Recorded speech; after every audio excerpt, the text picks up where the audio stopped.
All right. So here are my slides. One, two, three, four, and also five. So on August 15th, 1947, India achieved what many thought was impossible: freedom from over 200 years of British rule.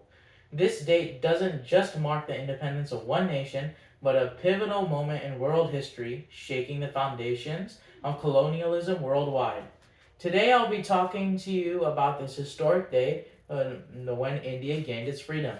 We'll first explore the long and arduous struggle for independence, followed by the significant effects of the August 15th, 1947, and lastly, the lasting impact of India's independence.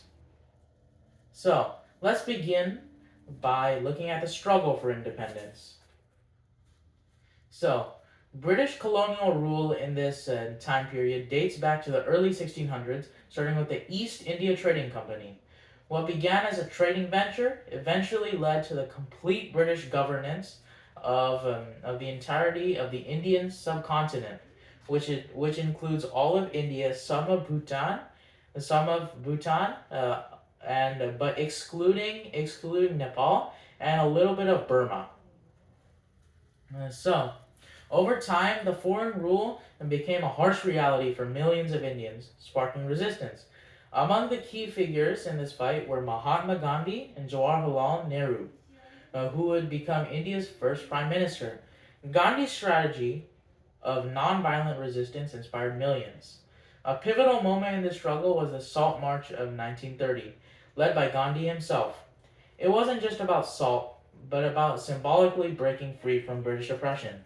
So he was actually breaking the law, but he also wanted to break free of the Britishers' rule.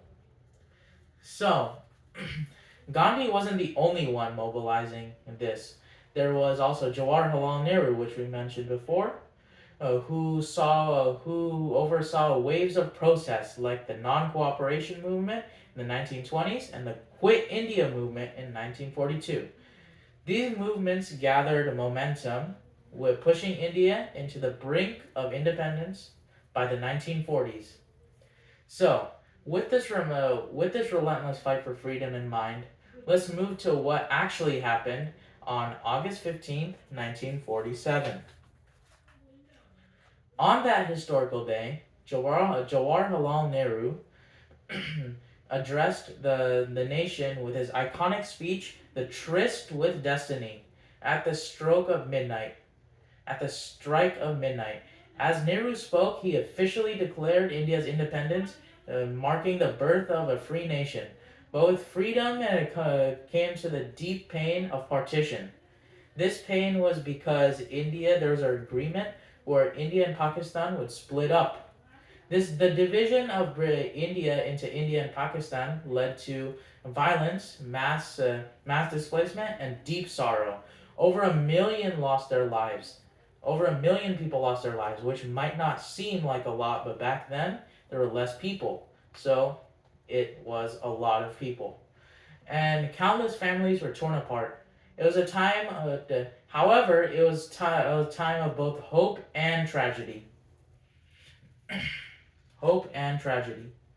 So, despite this, celebrations erupted around India when millions took to the streets to celebrate. India independence had finally arrived, and with it, a new dawn for the country. Literally, a new dawn for the country, since the speech was actually during the midnight. A new dawn for the country. So now that we've covered the events of the day, let's explore the impact and the legacy of India's independence.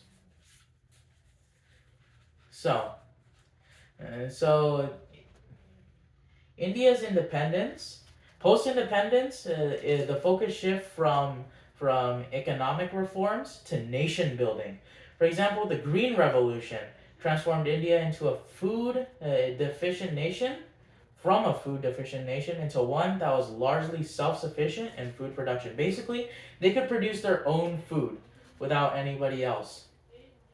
And then also this period of growth and reform replaced the socio-economic landscape of the country. It completely renewed it. It made everything new. It all started with the food, which renewed everything. The Green Revolution. It was the pivotal thing. It was the main event. So, and so Independence Day still remains a cornerstone of the Indian identity, a celebration of the nation's hard-fought freedom, unity, and progress. As Shashi Tharoor said, India's journey to 1947 was one of resilience, marked by its efforts to move past the words of partition and rise as a global player. So, so this is my conclusion. In conclusion, today we explored the significance of August 15th, 1947. We looked at the long and intense struggle for independence, the events of that monumental day, and the lasting legacy of freedom in India. To leave you all with one powerful reminder of that day, let me tell you a quote from Jawaharlal Nehru. At the stroke of midnight, when the world sleeps, India will awake to life and freedom. Thank you.